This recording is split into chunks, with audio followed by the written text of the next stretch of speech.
Copyright in these lectures is either owned by the ANU or a third party who has licensed the ANU to use it. Students may use the recording for personal study only. No lecture may be communicated online, copied or shared without the prior permission of the ANU.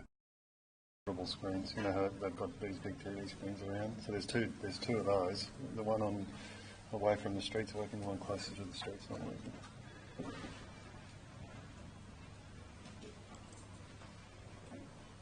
The screen's got nothing on it. The projector's got the ANU logo on it.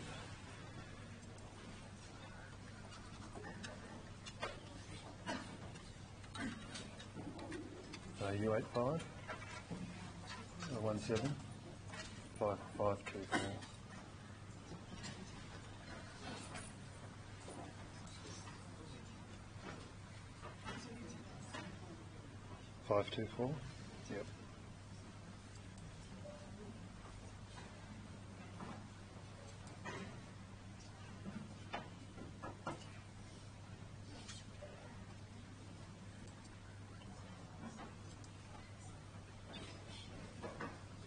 Well, my lecture started 1 minute ago, so I've probably got to go. But can you send someone over? Or do something? So it's very dry ground floor. Okay? Cool. Right. Alrighty. So we're all sitting on this side today. That side doesn't work. So I've called them up. We'll see what happens.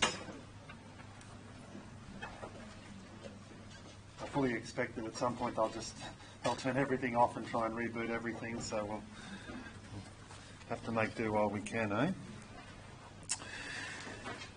All right, so that TV down there is working, isn't it? Yeah? That TV working? Yeah? Okay. Cool.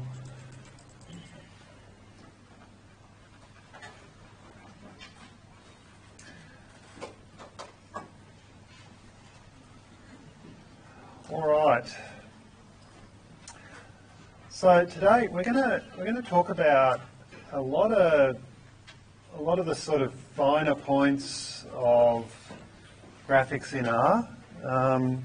By finer points, I sort of mean some things that you can do that so we all kind of have to sit on this side because that side ain't working. So if you can sit so you can see this screen, that'd be awesome. Sorry guys. I do anticipate that about halfway through it'll all spring to life, but then we can move. But we're kind of stuck with this at the minute. Okay. Apologies for the fact this room doesn't work. It didn't work last week. We told them. So, I don't know what's going on. Anyway. All right. So if you're following along with the lecture notes, we're in chapter 1, we're right at the end, so it's pages 11 through 15, the last few pages of the notes, okay? So if you've got a laptop or something and you want to pop that up on your screen, that'd be useful, because what we're going to do is we're going to talk about it, then we're going to actually look at it in R. So we're going to be going back and forth a little bit here. But you might find it easier to be looking at the document on your own screen if you can. So we talked yesterday about the difference between high-level functions and low-level functions. So high-level functions are the ones that, graphics functions are the ones that replace what's on the screen with something brand new. So if you've got something on your screen and you use a high-level function, you'll get a new thing on your screen. And then low-level functions are used to modify a graph that's already on the screen, okay? So, for example, plot is an example of a high-level function. So it basically takes a blank screen and puts a plot on it. And then you can take that plot and amend it, all right? So we're going to try and do that. And so I'm going to do that live. I just wanted to show you that high-level functions have options that allow you to change things like titles and so on. R is not terribly flexible. Once something's on the screen, it's pretty hard to change it, okay? This is just a feature of R. You can't go in and edit that graphic. So when you first construct a plot, you're going to want to make sure that it's got a title, right? That's what main does. And you want to make sure it has axis labels. That's what xlab and ylab do. Okay? Then there are other options which we'll talk a little bit about as we go. Okay? And I'm going to show you some things that might look at the outset a little bit odd, but which will come in useful later. Then the other thing I wanted to mention is that R has a whole bunch of graphical options. Okay? Now there's way too many for you to remember, and you'll use them when you need to use them. And so this is one of those things where it's kind of hopeless to try and remember them all right at the outset. As you go to use these things, you'll be able to look up what they do. But there's a few here, for example. CEX, which governs how large the characters are. So the default will be to make the CEX would be 1. That would be to make the characters a particular size. If you want the characters on the screen to be smaller, you set CEX to be smaller than 1, say 0.5. 1.5 would make them bigger. I'll show you how to use that in a second. Label orientation, so generally if you want things parallel to the axis, then 0, otherwise 1. Normally it's 0, that's the default. PCH is plotting character, we'll use that in a minute. LTY is line type, LWD is line width. So we'll play with all of those in a second as we go. And then you can also set things like colours and so on. Okay, so let's just start to play with some of these. Some of the more esoteric ones, PTY, plot type. So if you want the graph to take up the whole screen, you'd set that to be M for maximum. But sometimes you want plots that aren't filling the whole screen, and we'll look at an example of that in a second. MAR sets your margins. OMA sets what's called the outer margin, so the white space on the outside. And then these two, this one in particular is going to be really useful, okay, which is how to put multiple plots on a page. So we're going to look at all of these. And then you can add things to the plot. These are the low-level functions, points, lines, etc. So let's have a bit of a tour of this stuff. Now, before I go on, I got a couple of emails overnight. It's grand, right? Because people are, they go to the lecture yesterday, which is cool, then go home and try to do the stuff that I did in lectures and run into problems and then email me, which is really cool because it means people are doing stuff, Doing stuff in the first week of second week of semester is pretty good, right? Most people are having to lie down in the second week of semester. It all starts to happen later. So I'm glad you guys are getting onto it. That's awesome. It was just people who couldn't access the data that we talked about yesterday. So I'm going to run through that again because, again, I want you guys to be able to go home and do the stuff that we do. So the first thing I'm going to do is I'm going to clear all my data out, right? So just get rid of it all. Boom, gone. And use the little broom here. Okay, now if I type evap.x, it's not found, right? Because I've just cleaned all my data out. It doesn't exist. All right, so what you need to do, if that's what happens to you, is you go to Waddle, okay? All the instructions are here, okay? And it's number 6 that we're following. Download the file classdata.rdata, so you can click on that, it'll download it, okay? We did that the other day, so on my desktop, there's this class data file. Now, if you double click on it, it's not going to necessarily do what you expect. Right? If I double click on that, it's going to open it in R, and I actually want to open it within RStudio. Okay, so don't double click on it. Go into RStudio, click on this little file open symbol, and then find that file, so it's on the desktop class data. Then as soon as you do that, all of those variables will suddenly appear. The command that actually did that is down here, you can see it. All right, and now if I type evap.x, evap.x, the data's all there. Okay, so that's how you get the data. So, useful to remember. All right, so what we're going to do is we're going to plot, I think we plotted z, 2 versus z, 4. Okay, so there's my basic, z's not what I think it is it?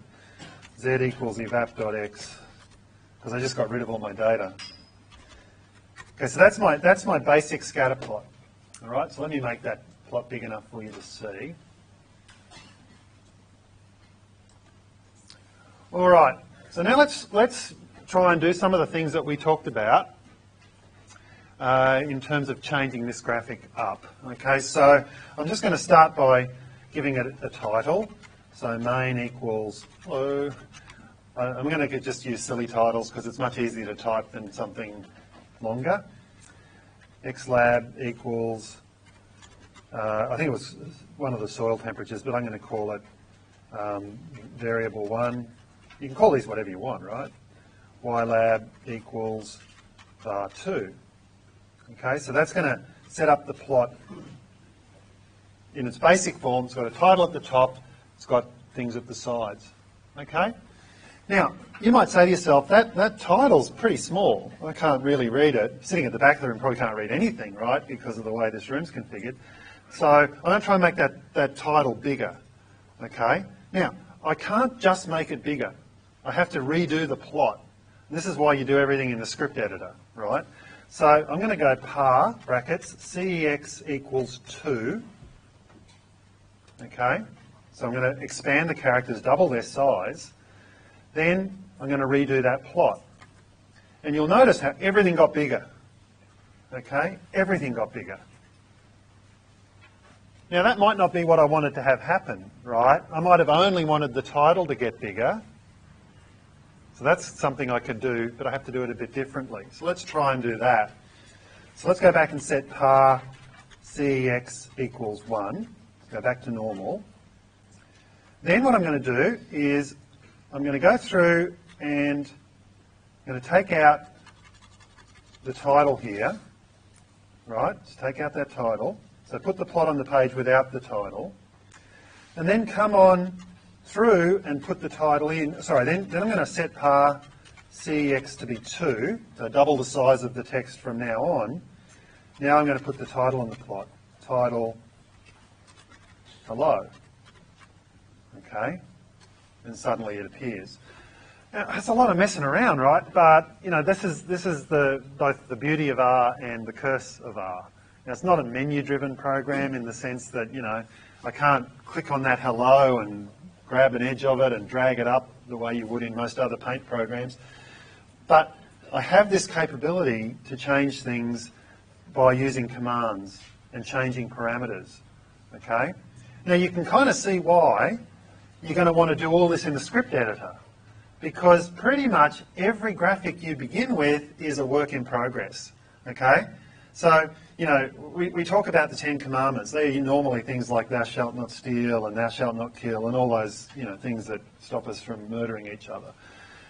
There are 10 commandments in graphic construction as well. And commandment number 1 is the first graph you produce is not the one you hand in. There'll be something wrong with it, right? Every graphic you produce should be an iterative effort, right? So when you first produce a graphic and you think, oh, I'm going to hand this guy in, you should ask yourself before you pull that trigger, what can I do to make this better, right? I want every graphic you produce to hand in to be as good as you can make it. And that generally won't be what you first did. Most of the graphics you do when you first do them, you sort of roughly do them just to get an idea of where you are and what you're trying to show me. And then you're going to polish them up. I want every graphic to look like it's been polished up. So I'm going to set par cex back to 1 now, because it's still sitting at 2. Okay. And there's my graphic. All right, so now what I'd like to do next is something that might seem a little bit strange, but let's do it. I'm going to go through, I'm going to redo the plot, okay? But then I'm going to go type equals n. Type equals n. So what that produces, so I've plotted Z2 versus Z4. Type equals n says don't print any of the points. So I'm producing an empty graphic. Then I'm going to go through and put my title on. okay, as I did before. And now what I want to do is I'm going to put the points on, but I'm going to put them on in a specific way, okay? So this is just for fun, right? I don't have a good reason to do this, but I'm going to do it anyway. Now I'm going to go points, and I want Z2, comma Z4, colour equals red. And all the points there appear now are in red. Okay? And I've added them separately. Okay, so I can get colours on that way. That can't be good. All right, let's go back with my blank plot and let's do that sort of thing again. So I'm going to go through, whoops, I didn't want to do that. Just cycling through. So there we go, blank plot again. Put the title on.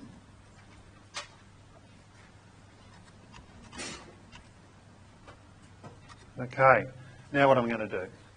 So you might say, well, that was pretty with the colour being red and all. What if you wanted to have different colours for different points? Okay, let's try that. Oh, we're looking at the screens.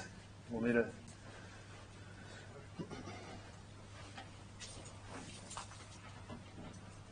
Continue going, Phil. That's all right. It's more fun to watch.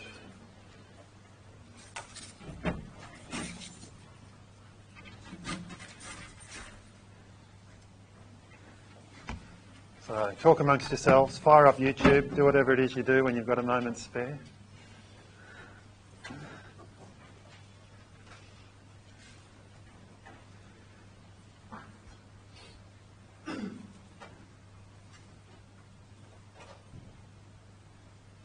You're very quiet for people talking amongst yourselves.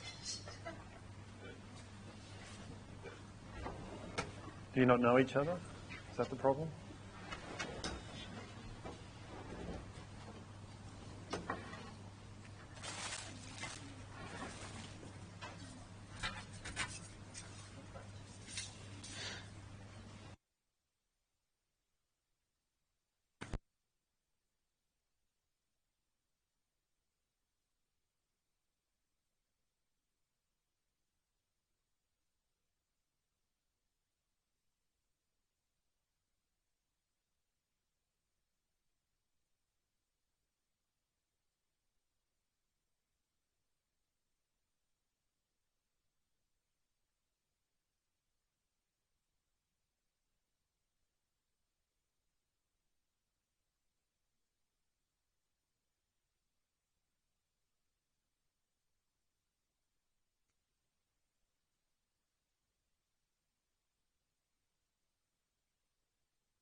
Oh, well. No worries. There's one monitor and one projector that's not coming. Yeah, it's just all that side, so I don't know what's going on. Just rebooted everything from in here. That's rebootable. Yeah, okay. I mean, my class is all sitting over this side, so we can cope. It's the next. Yeah, I'll get it back in here. Yeah.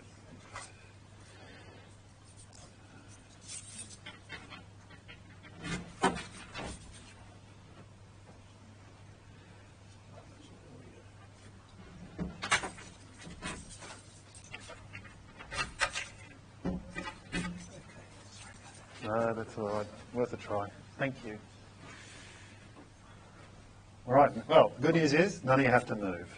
So there you go. You can all stay seated where you are. It's all good.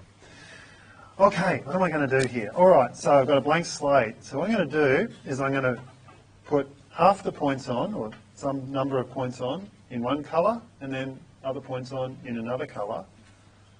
And I'm going to change the plotting character. Okay, so let's do that.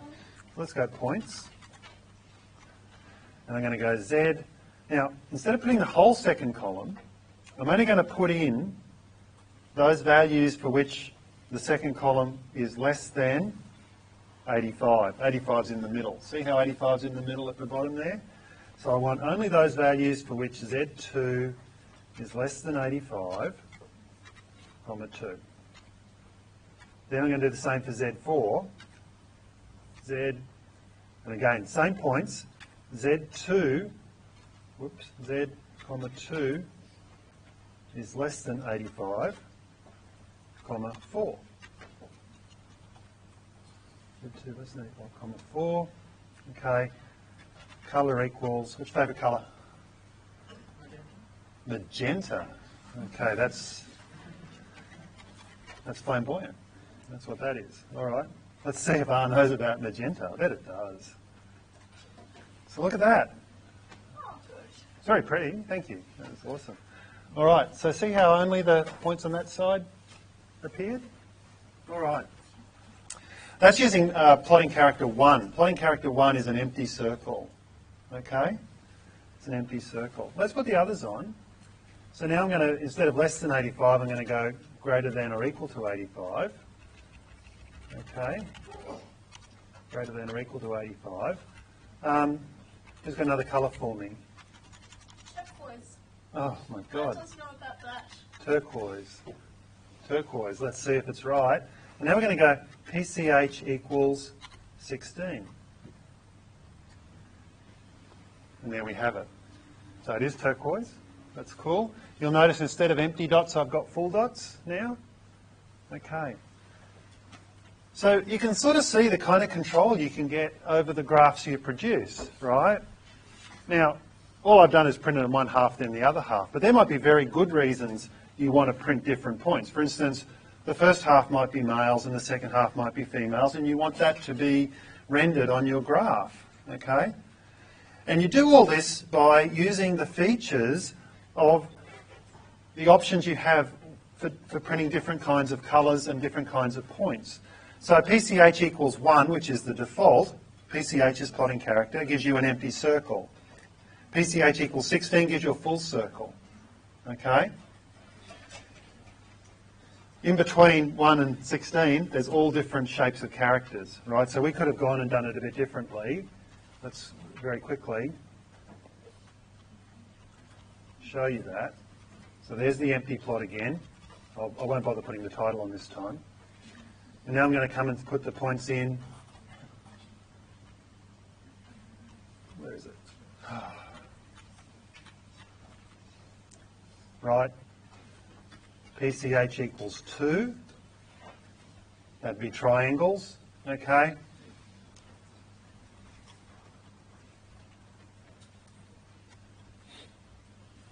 And I'll just do one more.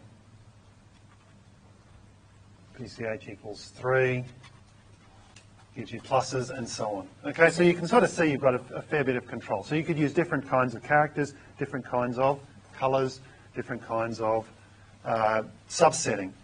Now, we're learning a lot here very quickly. You'll see here I'm able to subset my vector very easily by giving it a condition. So this is an example of a conditional. Z2 less than 85. What does that do? It takes that second column of Z and it says, are you less than 85 or more than 85? If it's less than 85, it puts a true. If it's less than 85, it puts a false. Right? When it's got a false, it doesn't print the character. When it's got a true, it does. So you can see how much control you have over your environment here. And so we can build graphics in a really simple way, but you have to be very deliberative about it. And this is what I mean when I say graphic construction is iterative, right? Most people are going to say, oh, okay, the first thing I'm going to do is I'm going to plot this variable versus this other variable. Simple scatter plot, one command, done, right? But then you notice things about it. The title's not big enough. Okay, got to go back and fix that. Then you say to yourself, well, hang on, the points are somehow different, right? I want to make some one colour and some another colour, or one different sort of shape and so on. And you have the capacity to do all this. But none of this comes out of nowhere, right? You do this stuff for a reason. When I show you a graphic and it's got two characters with different colours, that's got to tell you a story, right? Let's not ever forget the idea that graphics without stories are pointless, right? If I show you a picture of nothing much and I ask you to look at it, you've got every right to say, why are you getting me to look at this? It's not important. What does it matter? So every graphic you produce should have a purpose, okay? Now, I'm going to go and have a look now at a couple of things. So this is a presentation. It's a bit similar to that YouTube video that I'm sure you've now all watched, right? That's me. This is not me live. This is the sort of stuff it's based on. I just want to show you a couple of examples of things. So I don't know if you've already looked at this. Some of you will have, and some of you won't have. And that's cool. PowerPoint is thinking hard about doing something. I don't know what it's thinking about doing. It's processing. What's it process? Oh, there we go. Okay. All right. So, I'm just going to take you quickly through some of this. Now it's thinking again. Hold on. Oh, no. Oh, yes. Don't you love it when you get no choices? PowerPoint has stopped working, gives you an option, close the program. So you sort of figure, well, if I say no to that, it won't. No, it's going to close the program anyway, right? Oh, well. Okay, so let's try again. So we can get further. There we go. Okay, so this is a graphic, some real data. So there's a picture in there. Who can tell me what it is? If you've looked at it before, you know what it is because you know what the next slide is. If you haven't looked at it before, so I'm really relying on people not having done any of their homework. All good? Not a bad bet, right? Okay, so what's that a picture of? He knows. You've looked at it or you see it? Do you see it?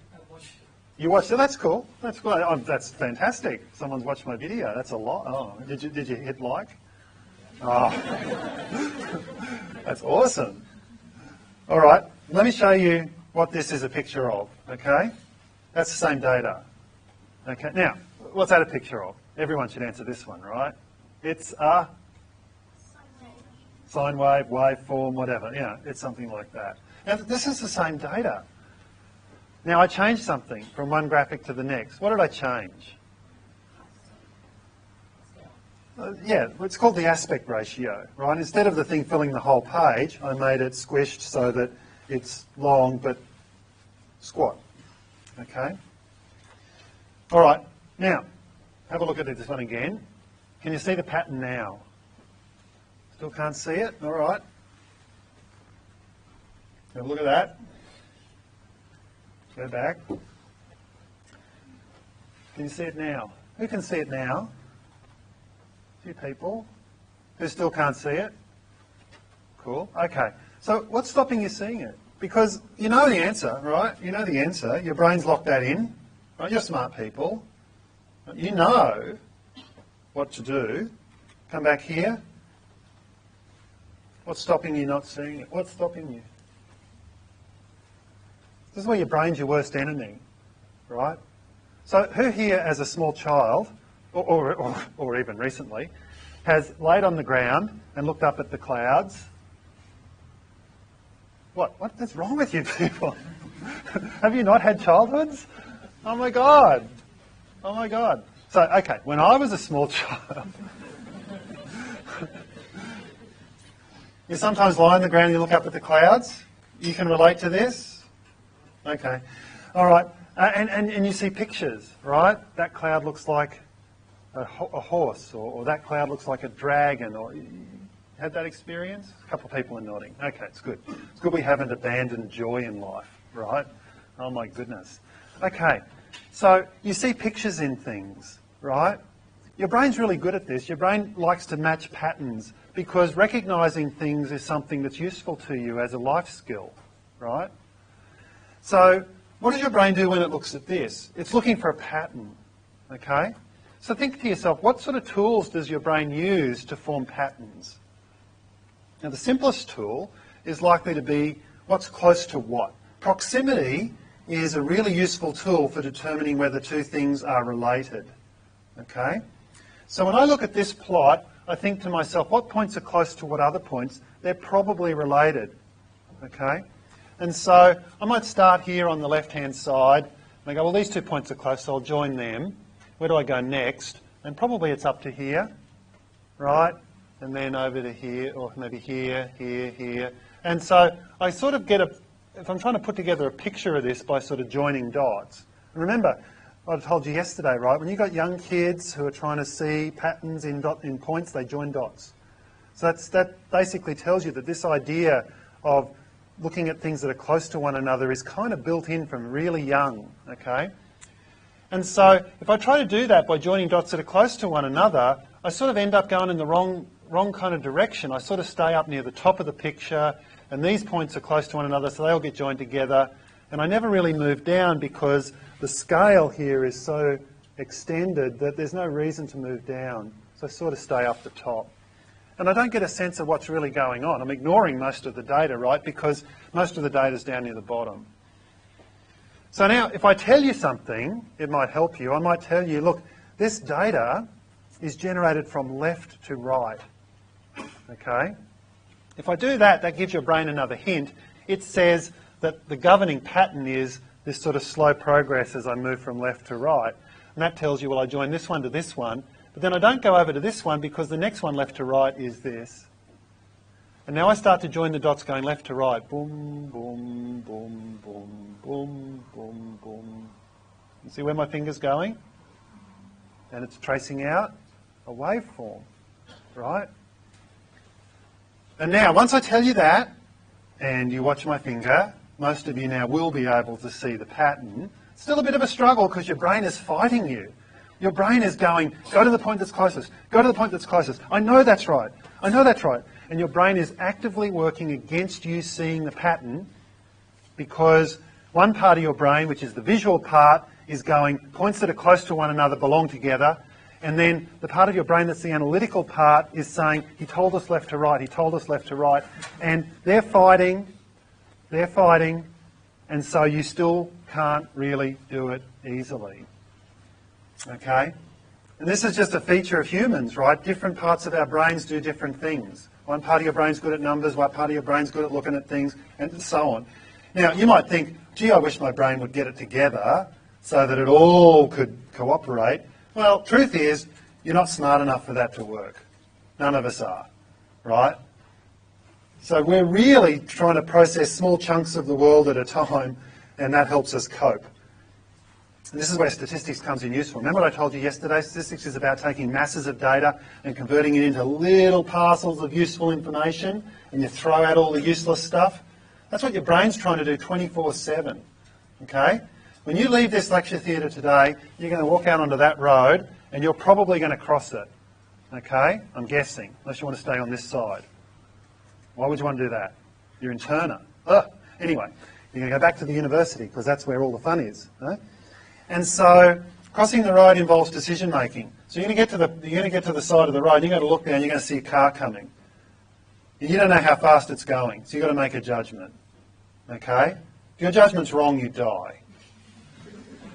Yeah, right? So you make that judgment. Now, if there are 2 cars coming, you've got to make 2 judgments. Okay? And so on. If there are 4 cars coming, do not cross. Right? It's getting too hard for you. You build models for the world that are distressingly simple. Okay? So, a couple of years ago, so I go running every day. A couple of years ago, I went running a place I run all the time. Okay? The back of Coolaman Ridge out in Western Creek.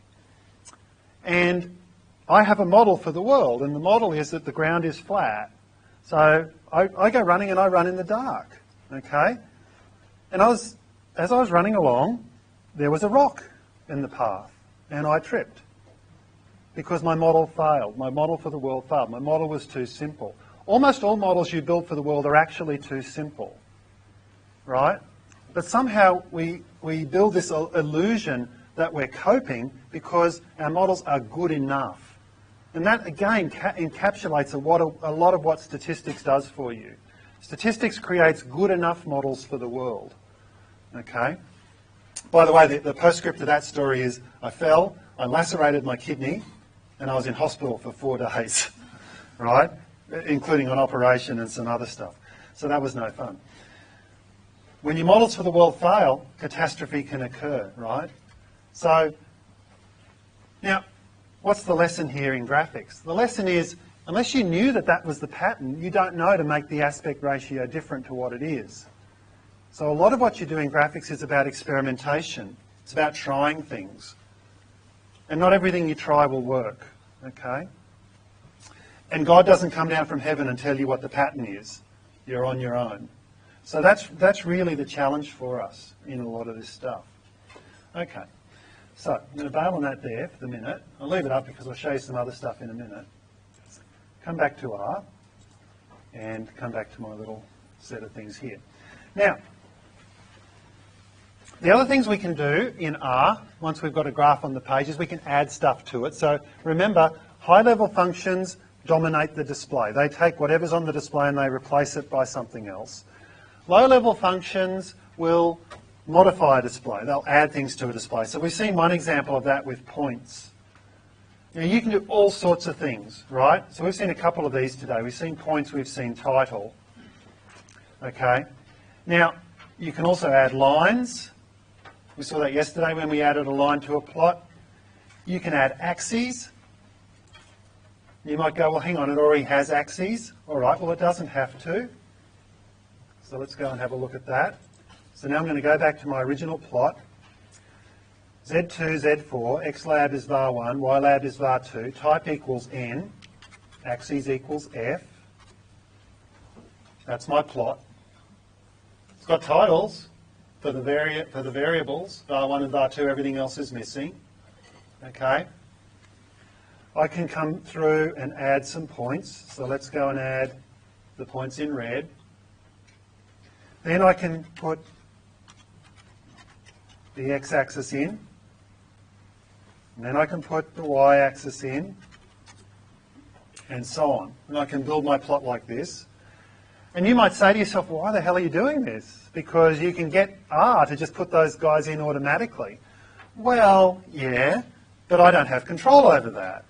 And you might have gathered by now that I'm a control freak. I like to have control. Okay? So, for example, I might not like it that this thing goes up in fives, 75, 80, 85, 90, 95. I might want it to go up in ones or twos or something different, right? So what I might want to do is this. There's my blank plot. There's some points. There's my y-axis. I'll put that one on. When I do my x-axis, at equals, I'm going to have a sequence that goes from 70 up through, I forget what the highest number is, 95 in steps of size 1. Okay, and now look at my y-axis. It's got every number there. And I have control over that. And I don't have control if I just let R do its automatic stuff. Okay? Now, you know, it's week 2 of the course, right? So I don't expect you guys to be able to go home and just do all this stuff. This is stuff you acquire as you get familiar with R and you start to play with things. So, but what I do want you to start doing now is to look critically at every graphic you produce, okay? And say to yourself, what could I do to improve that? Now, if the answer to what can I do to improve that is put more tick marks on the x-axis, then ask yourself the question, how do I do that? And then there are 2 possible solutions to that conundrum. One, use the help in R to find out what the options to the axis command are. That's the old world way to do it. The other option, go on Stack Exchange and ask someone, right? And if you go on Stack Exchange, you see this, right? Almost every Stack Exchange thread starts with, how do I, and then there's some stupid question about how you do something really esoteric in R. And you think to yourself, wow, that's a stupid question. But then you realise it's not stupid when you see there's about 48 replies. And half of them are wrong, like the Stack Exchange. And then there's one that's starred, because that's the one that really works, and all that sort of junk.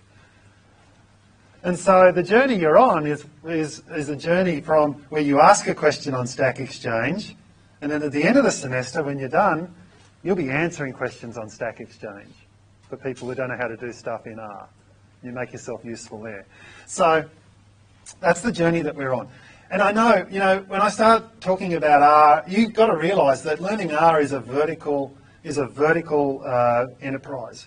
Okay, the basics are probably not too hard, but as soon as I try to get you to do some really sort of neat things with graphs, it starts to get harder and harder, and you sort of feel like you're climbing this really steep hill. The best advice I have for you is don't lose hope, right? So start with the simple stuff, progress to the more difficult stuff, try to use the options that are available to you in R and so on. Now I'm going to show you one more thing before we finish up for the day. I'm going to show you the identify function. This is really useful. Identify Z2, Z4. So we plotted Z2 versus Z4. Identify is an interactive feature in the graphics in R. Once I hit return here, you'll notice nothing happened underneath. I didn't get my cursor back, so I'm no longer typing in that window. But if I come over to my graphics pane, you can see that my cursor's changed to a big sort of like crosshairs. Now if I click on a point, okay, when I'm done, I go finish. The points that I clicked on are now labelled with the number of the point. Okay? So sometimes you might be looking at a graph and you might be going, gee, that point's very high, I wonder which data point it is. And so you use identify and you click on it and you can then get the number of the point. So that's a pretty cool option as well. Okay? All right, now, got 4 minutes left, so what I wanted to do, because it's been a rough day today, right? We come into the room, nothing works. Well, half the room doesn't work. And then we have the guy. He came in, that was fun, but you guys didn't talk to each other. So no one made a friend. This is not good. You've got to make friends. Anyway, so what we're going to do is we're going to try and have a bit more fun. So I'm going to go and look at this presentation a little bit more. And this is something that we're going to do regularly. Right, because remember, part of the course is graphic awareness. You've got to find graphics and critique them. So I'm going to start by looking at some graphics and trying to critique them. So I'm going to start on this slide. Oh, I thought I was. Okay, so this is a magazine cover. Okay, magazine cover. In the magazine cover is a graphic. Okay, you can see you've got a guy, he looks pretty sad. How do we know he's sad? Covered this yesterday, right? Frown, yeah. Okay, you think, how's this statistics? Well, you know. Okay, so his mouth is a sad mouth, and there's data in there. See how there's data? That's probably why he's sad. There's data in his mouth. So he's 1961, 5553, 1965, 6645, and so on. Okay, see the data? And it's tracing out a pattern, right? It goes up and then it starts to go down. Now, so that's a graphic. That's a graphic that's inside this cover. You're supposed to look at this and learn some piece of information. It tells you it's median household income. Okay. By the way, using medians is a good idea. Household income typically has a very skewed distribution, so using means is not the right thing to do. Averages tend to overrepresent the tail, so medians don't. So that's a good statistical decision. Pretty much every decision. Oh, and then it says here in pesos at 1972 prices. So that tells you they've standardised money at a single year. So inflation has been dealt with. They've made two really good decisions here analytically, right? Then it falls apart. Look at the graphic. Look at the graphic. 1961, 1965, 1971, 1985. There's 4 years between here and here. There's 6 years between here and here. There's 14 years between here and here. What happened, right? Shouldn't it be getting wider? Absolutely. What happens if it gets wider? Two things. First of all, the graph is more accurate. Second of all, it doesn't look like a mouth anymore. So there's a problem here, right? The statistician says, well, a year is a year is a year, so it should get wider because 14 is bigger than 6, which is bigger than 5. Yeah, or 4. Okay? And then the graphic artist says, but then it doesn't look like a mouth. And guess who won? The graphic artist. Okay, other subtle things are going on. 5808. Is that bigger or smaller than 5553? Not a hard question. It's bigger, right? So shouldn't this be above that? Yeah? So, in other words, the integrity of the data has been abandoned so that this can look like a mouth. Okay? Now, this happens all the time when people produce graphics for mainstream media, or, as some would call it, the fake news. And this is fake news because it's fundamentally wrong. Okay? So, we can take this graphic and we can fix it. So this is the graphic done in R. And so what I've done is I've just used the same defaults that Excel would use. If you use Excel to produce a graphic,